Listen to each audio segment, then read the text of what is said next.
can you say and spell your first and last name? Yeah, Shane Waters. Just common spelling. Yeah, And Waters with an S. Host of? Foul Play. Okay. Yeah. We are backstage here at CrimeCon speaking with Shane Waters. He is the host of Foul Play, and I had no idea, but he is like the OG, the original true crime podcaster. Yeah. So tell me how that came to be. Okay, so I'm 36, so when people say that, it makes me feel so old. 36 to be is not 36. old, I yeah, know. yeah. So I could tell you this story so many ways, but I want to tell you us the best way. The best way Yes. is this. So I was raised by my grandmother, and I was raised on 2 different shows. One of them is The Golden Girls, which is why I have a little pin. Yes. And the second is Unsolved Mysteries. Now, my grandma didn't let me watch anything that had cussing, kissing in it. And I don't really think that she knew what Unsolved Mysteries was, but every morning she would be putting her teeth in and taking her hair curlers out before kindergarten. Right. And I would be watching Unsolved Mysteries. And I was so fascinated. And as a kindergartner, I just took it all in. I was like, wow, Robert is such a great storyteller. And now I know, we're at CrimeCon, we're around people who consume true crime and are used to it. When I was a kindergartner, I vividly remember watching this case about this man who had murdered his wife and had put her in a bloody sheet behind a church. Kindergartner. I go to kindergarten that day. There's this brown panel van that this guy had. Like, I thought it was the same one, had to be, right, as a kindergartner. Yeah. I went up to Miss Savage, which was my kindergarten teacher, and I said, Miss Savage, we have to call Robert Stack right now. And she's like, why?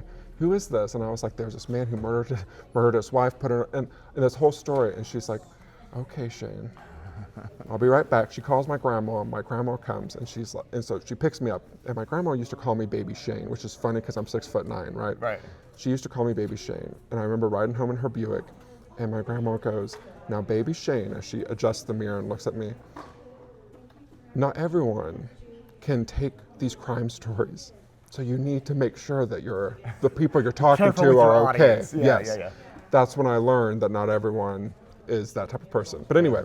So your interest in true crime started when you were a kid. Robert Stack storytelling as a kindergartner. Unsolved Mysteries. Yes, Yeah, I think so many in our 100%. generation watched that show. Yes. Rescue 911. Yes. Oh, yeah. So flash forward to freshman year of college. There was a series of rapists happening on campus in Indianapolis. One thing about universities that's widely known is that it's not great if they have a lot of crimes happening on campus. Yeah. In 2008, some people had smartphones, most people did not.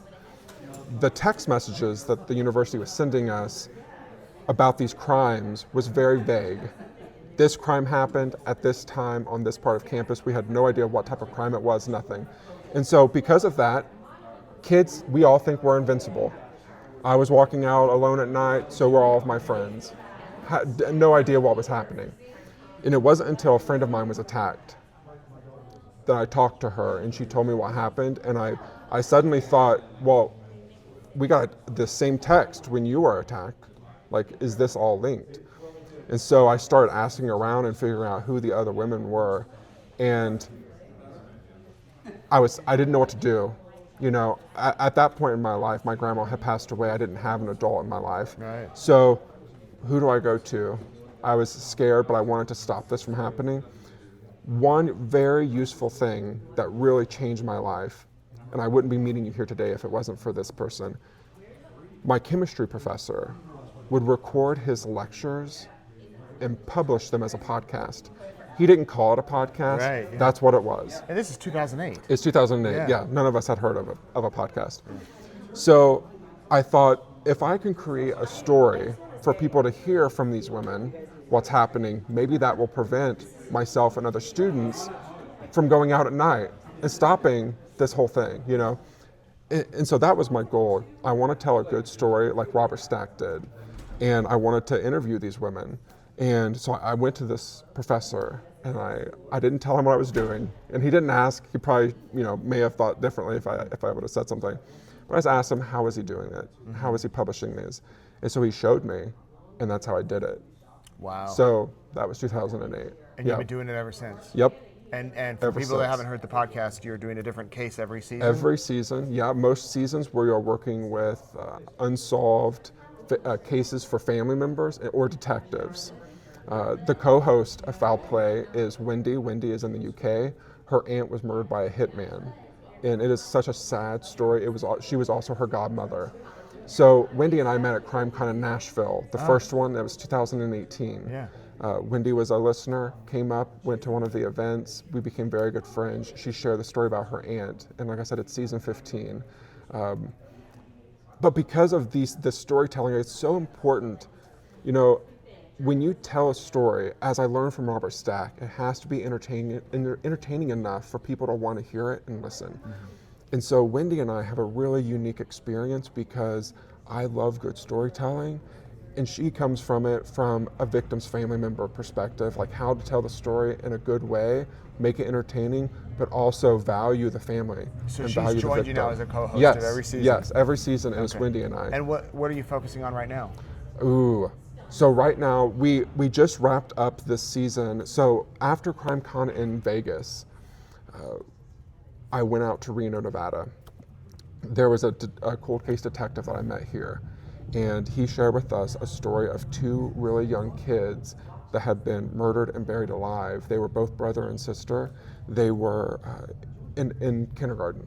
Oh my gosh. One day, it was 1989, Reno, Nevada, they were walking home from the bus stop in their neighborhood, never made it home. And it was several days or weeks later, their bodies were found in a shallow grave out in the desert. Unbelievable. It's still unsolved to this day.